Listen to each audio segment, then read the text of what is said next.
I want to switch gears and talk a little bit about decision making, which is kind of what you get paid to do, both as an investor and the CEO of AngelList. You're kind of paid to be right when other people are wrong. Do you have a process around how you make decisions? Yeah, so decision making is everything. And in fact, someone who makes decisions right 80% of the time instead of 70% of the time will be valued and compensated in the market hundreds of times more. And I think people have a hard time understanding that, but that's a fundamental fact of leverage. If I'm managing $1 billion and I'm right, 10% more of the time than somebody else, and that's $100 million worth of value on a judgment call. And with modern technology and large workforces and capital, our decisions are getting leveraged more and more. So if you can be more right, more rational, and that's one of the reasons why I love your blog, because it really focuses on helping you be more right, better decision making, more rational, then you're going to just get nonlinear returns in your life. So decision making is everything. And decision making, what's going on? The brain is a memory prediction machine. It has a memory of things that worked in the past and what it's read, and it's trying to predict the future. And the lousy way to do memory prediction is X happened in the past, therefore X will happen in the future. It's too based on specific circumstances. So what you want principles, you want mental models. So the best mental models that I have found have come through evolution, game theory, and Charlie Munger, who I'm sure you quote a lot on your blog, Yeah. but Charlie Munger, who's Warren Buffett's partner, very good investor, but he has tons and tons of great mental models. Nassim Taleb has great mental models. The Benjamin Franklin had great mental models. So I basically load my head full of mental models, but then different ones apply to every situation. So I don't really run a checklist. But for example, I studied a lot of complexity theory when I was younger. It's a field that I got into. Occasionally I just get into these things and I just learn a lot about that field. And my most recent one is cryptography, but I was really into complexity theory back in the mid '90s. And the more I got into it, the more I understand the limits of our knowledge and the limits of our prediction capability.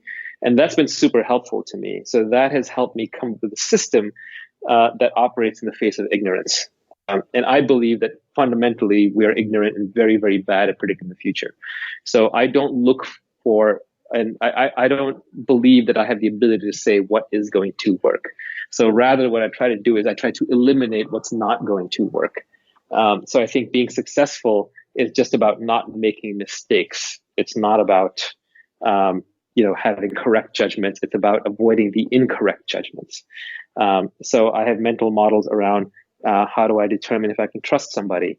Around what are the actual odds that this is going to work? How much margin of safety do I have if it works out? The angel bets and venture bets are great because they have nonlinear outcomes in the positive, but on the downside you can only lose 1x, but on Hmm. the upside you can make 10,000x. So I try to rig the game. So I don't believe in specific goals. Scott Adams said famously also, set up systems, not goals. So use your judgment to figure out what kinds of environments you can thrive in, and then build a system to create that environment around you so that you're statistically likely to succeed. I'm not going to be the most successful person on the planet, nor do I want to be. I just want to be the most successful version of me while working the least hard possible, right? I Yeah. want to be like in a thousand universes, Naval is successful 999 of it. He's not a billionaire, but he's done pretty well in all of them, right? So whatever the metric is, or he's happily married in most of them. He may not have nailed it in every regard, but he's set up systems such that he's failed in very few places. So basically, I just try and set up good systems, and then the individual decisions aren't that don't matter that much. Because I think our ability to make individual decisions is actually not great. So, for example, as an investor, I would rather invest. My system is I want to see 10,000 companies, and I want to pick 500 that have a shot of being huge. And then I want the option to double down on the five winners. I don't want to just look at 100 companies and pick 10 that I think are winners and go all in on those, Right. because I don't think I have that capability. And I think there's a lot of ex post facto reasoning and sort of origin stories that people make up about why they were successful. But the real separation here is you look at which people are consistently successful, especially in Silicon Valley. There are lots of one-hit wonders, but how many people consistently seem to do something interesting, build something interesting, make money, and do something new I'm not in this to make money. Money is just a piece of paper. And every time I see one of these billionaire founders, giving away to a hospital or whatever, they overshot. They didn't need that much money. So Right. there's huge diminishing returns to money after a certain point. Especially now that I'm more into freedom from rather than freedom to. There's nothing I want to do that I can't do. So literally, money in that sense is a boat anchor around my neck, because all it is something that I'm then fearful of losing, something I'm getting jealousy debates about, something people want from me. So I'm not even in anymore for the money. It's like, can I do something interesting and new? Can I create something brand new that the world has never seen, that it gets value out of, that it uses, that is congruent with my morals? So I never have problems sleeping at night, and I never have to worry about selling something that I wouldn't buy. So much more into that. But I don't have a checklist system for decision making. I know that's like a big thing recently. Atul Gawande wrote the checklist manifesto, and I think that's good for pilots and surgeons. I don't think it's necessarily great for investors Oh and yeah, I think for it totally misses the point with entrepreneurs. decision making. I agree. And by the way, that's another one of those books where you just read the first chapter and you're done. It would have made a great blog post. But yeah, so I also don't think you need to be that hard on yourself. Right? A lot of what goes on today is a lot of your listeners are right now like beating themselves up and scribbling notes and saying, I need to do this and I need to do that and I need to do. No, you don't need to do anything. All you should do is what you want to do. And if you stop trying to figure out how to do things the way other people want you to do them, then you get to listen to that little voice inside of your head that wants to do things a certain way. And then you get to be you. And no one in the world is going to beat you at being you. You're never going to be as good at being me as I am. And I'm never going to be as good at being you as you are. So certainly listen, absorb, but don't try and emulate. It's a fool's errand. Instead, each person is uniquely qualified at something. They have some specific knowledge, capability, and desire that nobody else in the world does. That's just purely from the combinatorics of human DNA and development. And so your goal in life is to find out the people who need you the most, to find out the business that needs you the most, to find out the project and the art that needs you the most, because there's something out there just for you. But what you don't want to do is be building checklists and decision frameworks built on what other people are doing, because you're never going to be them. You'll never be good at being somebody else. Yeah, and you're inevitably going to miss stuff too in checklists. And you mentioned kind of like how you determine if you can trust somebody. And I know you've said in the past you use Buffett's criteria for evaluating people, which is the combination of intelligence, energy, and integrity. What predictive signals do you pay attention to for each? How do you determine if you can trust someone? A large part of your That's job the is that, hardest right? one. Yeah, integrity is the hardest one, and integrity usually comes out in two ways. One is long term, which is just you've known somebody for a while and you kind of know how they think about things. But the more interesting one, there's a short term one, which is you just kind of see how they treat other people. So there are lots and lots of people who will, not screw over. Screw over is a strong word, but they will do something that is self dealing or slightly unethical relative to another business partner. But Mm. the whole time they'll say to you, nudge, nudge, wink, wink. I'm taking advantage of that person because they deserve it. But you're my friend. I would never do that to you. Oh, of course they would. And the thing is, yeah, exactly. It's very easy to change your definition of who friends are. Yeah. I find that the people who really do things out of integrity, they have an internal moral compass. So they don't do unfair, unethical, or bad deals with other people because it would soil their own view of themselves, and they wouldn't be able to sleep with themselves at night. So some of the highest integrity people I know, the worst thing you can do is you can say to them, well, I think you're self-dealing on that one. And they will get so unhappy because they'll be like, well, no, no, no, no, that's not who I am. I can't be that person. And they'll bend over backwards. Yeah. Usually I find that people that I negotiate with who are high integrity, they're very easy to negotiate with. They'll give you things that they don't need to give you because they think it's fair, and vice versa. So negotiations with high integrity people are usually very easy. You're Mm. giving each other things to make sure the other person's happy enough that the deal survives, because unhappy deals get unwound and they become short-term relationships which don't have any compounding benefits. And then finally, if someone is going around and talking about how honest they are, they're probably dishonest. That's just like a little telltale indicator I've learned. When someone spends too much time talking about their own values or talking themselves up, they're covering for something. There's actually a good book. It's kind of out of print. I think it's hard to track down. Maybe you can find it online somewhere. And it's not the obvious one. The name of the book is called The Art of Manipulation. And I found it because of a tweet that I followed from Illustratus. And it was really good. It was because this guy basically goes undercover and lives with con men. And he spends time with them running cons and learning all about cons. And he just very, without judgment, he just lays down how con men work. And he puts down there how to spot them when they're being dishonest. And some of the telltale signs are they'll push the deal a little bit too hard. They'll sell just a little bit too hard. They'll talk about how honest they are. But I have great people in my life who are extremely successful, very desirable, like everybody wants to be their friend, very smart. And yet I've seen them do one or two things that are slightly not great to other people. And the first time I'll tell them, I'll go up and I'll say, hey, look, I don't think you should do that to that other person. Not because you won't get away with it. You will get away with it, but because it'll hurt you in the end, not in some cosmic karma kind of way, but just I believe that deep down, we all know who we are. You cannot hide anything from yourself. And so your own failures are written within your psyche and they're obvious to you. And so if you have too many of these moral shortcomings, you will not respect yourself. And the worst outcome in this world is not having self-esteem. If you don't love yourself, who will? So I think that you just have to be very careful about doing things that you were fundamentally not going to be proud of because they will damage you. So the first time around, I warned them. By the way, nobody changes, right? And then I just kind of distanced myself from them. They just sort of, cut them out of my life. Like I just have this saying inside my head: the closer you want to get to me, the better your values have to be.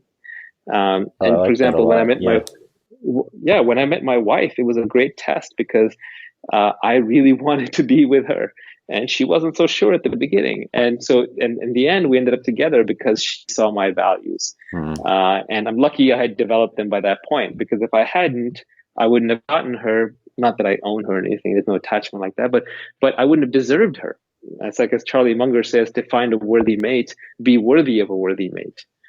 So I think working on your values is long-term selfish, although short-term, it's absolutely involves sacrifices. If being ethical were profitable, everybody would do it. And we wouldn't have to have a separate concept. We wouldn't even talk about it. There would be no books on it. There would be no one would ever talk about values because it'd be profitable. But it's not. It's obviously unprofitable. It involves sacrifices. But like everything in life, if you're willing to make the short-term sacrifice, you'll have the long-term benefit. My physical trainer, Jerzy Gregorek, really wise, brilliant guy, he always says, easy choices, hard life, hard choices, easy life. So basically, if you're making the hard choices right now on what to eat, you're not eating all the junk food you want, and making the hard choices to work out, then your life long-term will be easy. You won't be sick. You won't be unhealthy. Same is true of values. Same is true of saving up for a rainy day. Same is true of how you approach your relationships. But if you make the easy choices right now, your overall life will be a lot harder. I like that. I want to dive into intelligence a little bit there too. Like, how do you separate the people who know what they're talking about from these people who pretend they know what they're doing? I mean, we're full of a world where it's so easy to pretend you have knowledge that you don't actually have. Real knowledge is intrinsic, in that it's built from the ground up. So going back to my math example earlier, you can understand trigonometry without understanding arithmetic or geometry. So basically, if someone is using a lot of fancy words and a lot of big concepts, they probably don't know what they're talking about. I think the smartest people can explain things to a child. And if you can't explain it to a child, then you don't know it. And I think that's very true. I know it's a common saying, but Richard Feynman, very famously, if you go into his lecture, 6 Easy Pieces, where his early physics lectures, he has one where he basically explains mathematics in 3 pages. He starts from number line, counting, and then he goes all the way up to pre-calculus, and he just builds it up through an unbroken chain of logic. He doesn't rely on any definitions. For example, if somebody says like, oh, that bird is called this, or, the rule for this thing is that, they're not really telling you anything fundamental. They're telling you about humans. They're telling you about naming systems. True understanding is about algorithms. It's about understanding how things connect to each other. So I think it's the mark of a charlatan to try and explain simple things in complicated ways. And it's the mark of a genius to explain complicated things in simple ways. So really, they should be able to do it very, very, very, very simply. And I have to catch myself on this because I have a big vocabulary because I've read a lot. So I can sound smarter than I am just by using big words. But in the process, I'm being dishonest with myself.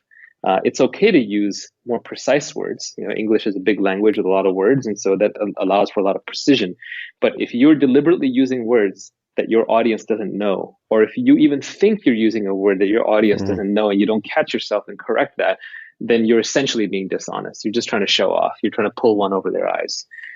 There's a great book by Randall Munroe, who is the creator of XKCD, that very science-oriented comic. And it's called Upgoer 5.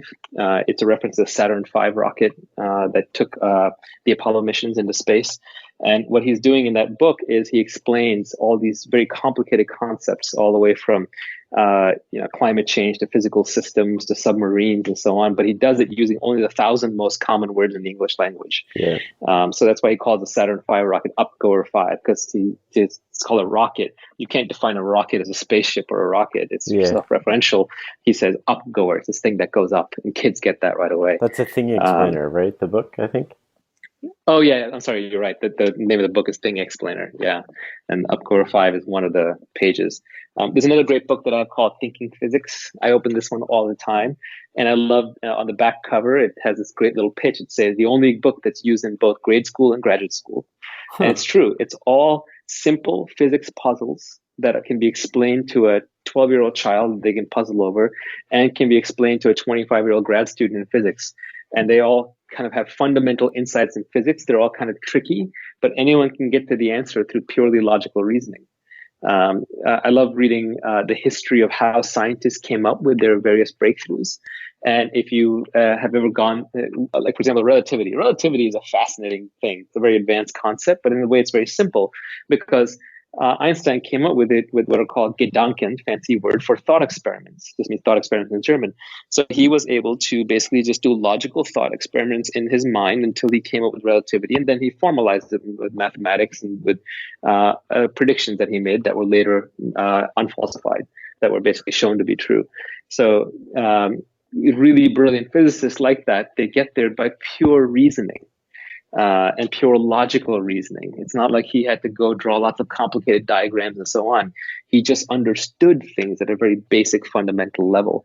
So again, this goes back to, I think the really smart thinkers are clear thinkers, and they understand they understand the basics at a very, very fundamental level. And I would rather understand the basics really well than have memorized all kinds of complicated concepts that then I can't stitch together, and I can't rederive them from the basics. If you can't rederive it from the basics as you need it, you're lost. You're just memorizing things. Yeah. Exactly. It seems like a large part of making effective decisions kind of boils down to dealing with reality. How do you make sure you're dealing with reality when you're making decisions?